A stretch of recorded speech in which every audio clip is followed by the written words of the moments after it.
วันนี้เขาจะพามาเบิ่งไก่จะไก่เจ้าวะ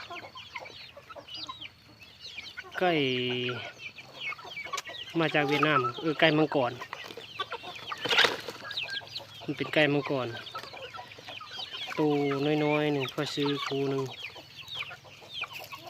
180,000 กีบ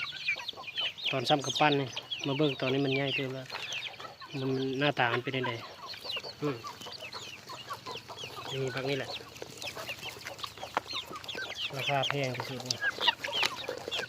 ตัวซ้ำกับปั้นนี่หากระบอกออกมาคูณ180,000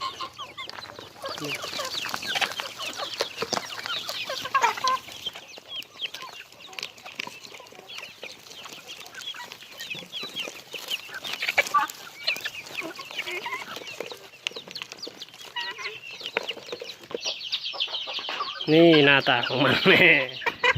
อย่าเฝ้าตีนของมันจะเป็นตีนใหญ่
ไก่มังกร